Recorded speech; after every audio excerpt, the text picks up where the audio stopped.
solution. This episode, we're talking about this question right here. How long do you think I should practice on each time? It seems relatively boring, but I really want to improve. The question I get all the time is, how long will it take to achieve the thing I want to achieve? How long is it going to take for me to practice? It's really boring. I don't like it. How long is it going to take for me to achieve something?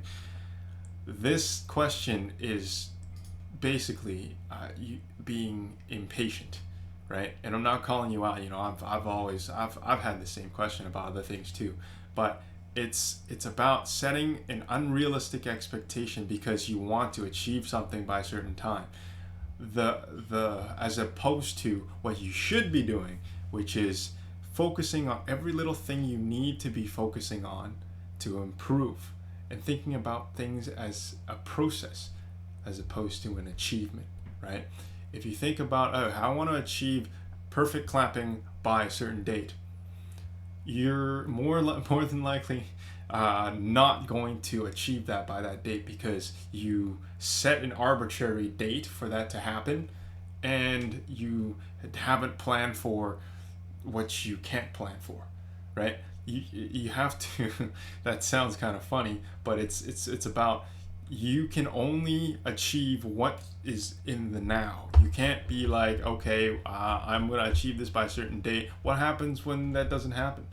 Then you've just disappointed yourself. And it's not about setting like really low goals so you can achieve them. No, you can set a goal, but a goal should be like, I want to improve on this every single day. That's a process. That's a thing that happens in a stream. That's something that keeps on going, that you will continue to do, and you will start to achieve those things that you thought you wanted to achieve by a certain time anyway. It becomes, I want to work on this every day until I get it right. That's a better kind of goal than I want to achieve this thing by this date, this time, whatever, right? So first things first is to forget about arbitrary timelines. Don't set any expectations to achieve anything by a certain date. It's usually because we're impatient. That's why we set those expectations, right?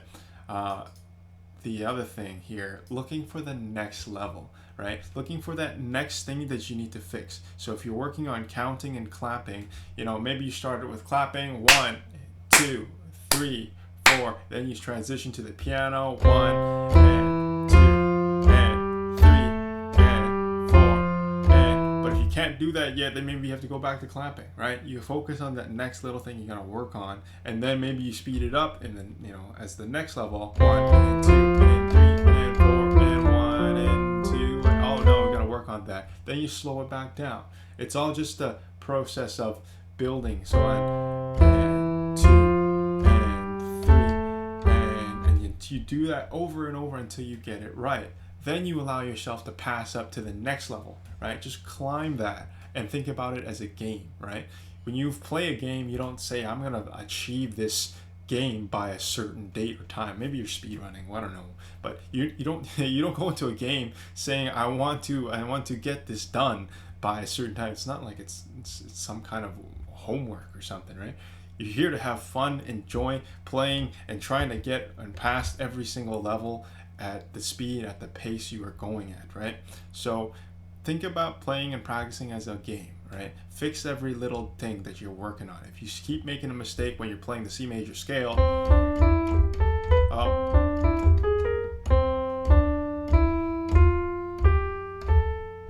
okay, we got one of them, then you do it again, solidify it. Okay, you're getting a little better, then you speed it up.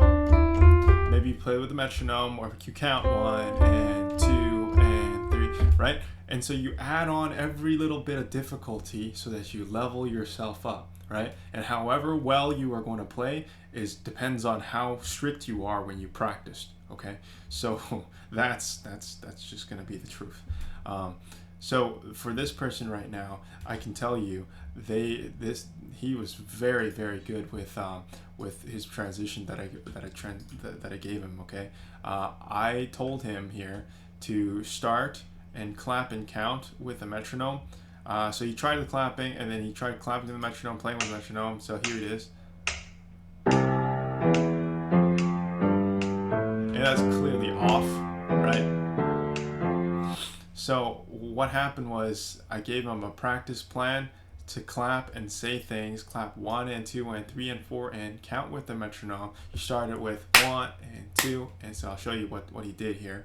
Went and said 2 and 3 and 4 and 1 and 2 and 3 and 4 and 1 and 2 and 3. So obviously way better already, right? I think with ourselves we can say things to the beat and clap things easier than if we were to play a new instrument or a new form of input.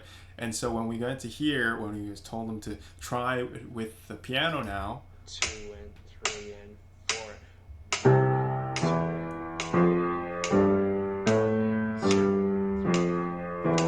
see, that's already much better. Look at that. That's just a night and day. Like, he's actually on time now. He's got the metronome on. He's allowing himself to count when he says something. And when you say it, you can play it, right?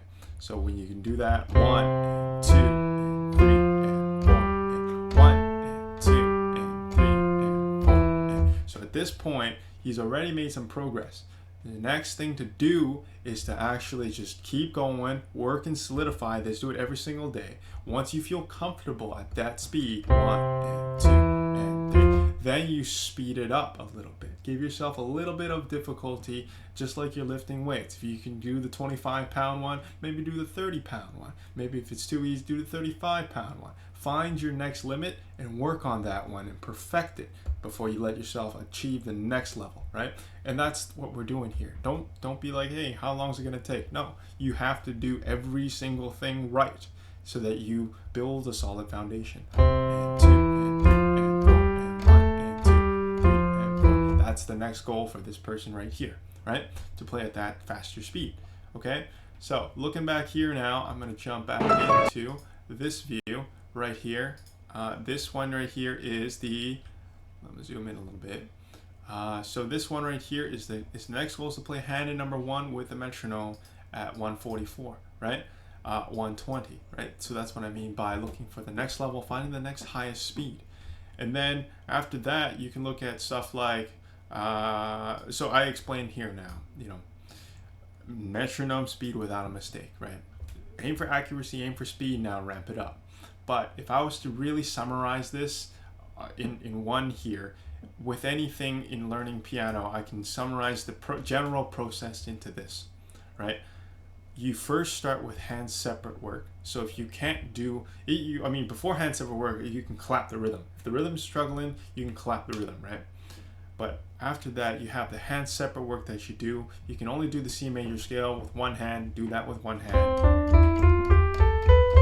And then do it with the left hand, right? And you have to count while you play. 1 and 2 and 3 and 4 and 1. It's the same thing with any piece, right? And 2 and 3 and 1 and 2 and 3.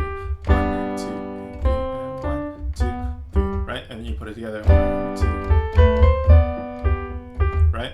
And then after that, you have that hands together work, right? Then you have to be able to, well, if you can't play it together right, then you have to go really, really, really slow.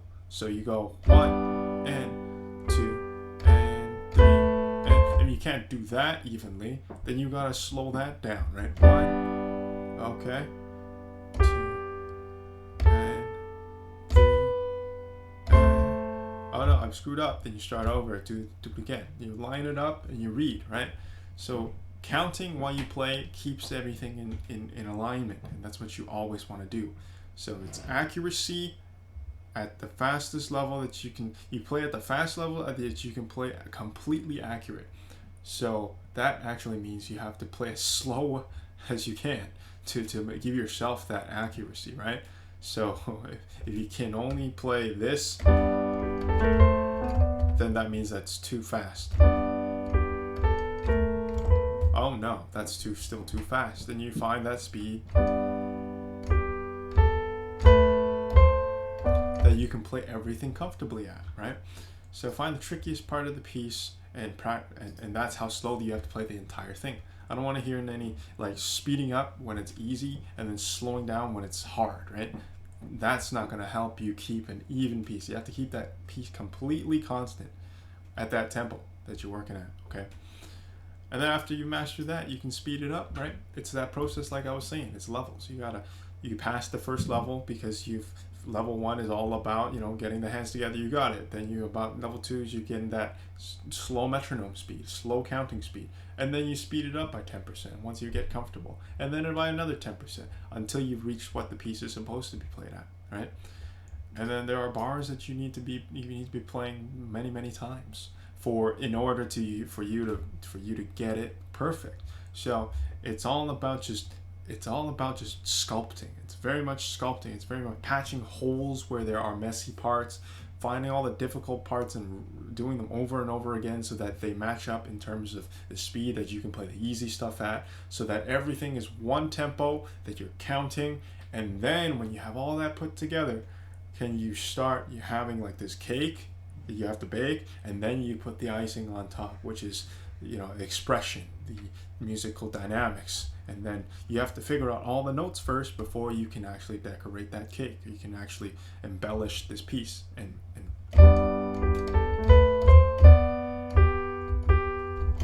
before you can do,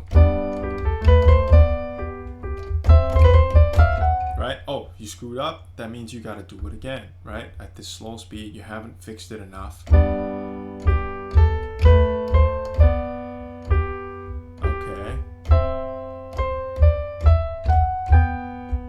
That 10 times, 100 times, 1,000 times, then you go, try it again.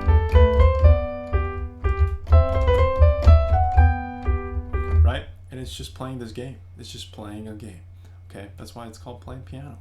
So, like I'm saying here, you have to craft everything. It's about the craft, getting all the notes, all the dynamics, all the things that you have to do, the counting, the rhythm, right? And so that you have a baked cake. And then once the cake is ready, now comes the icing, right? The dynamics, the rubato, the ornaments, the expression. It's about pouring your emotion into that music. That's the fun part. But you can't decorate a cake that sucks and call it a good cake, right? You can't start to work on all these fun little things with it. If the foundation doesn't make sense, you didn't do the hard work of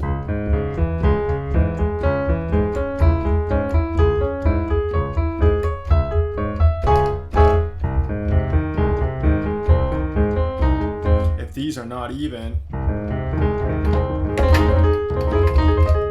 then it's not going to sound good regardless of whatever icing you put on top, right?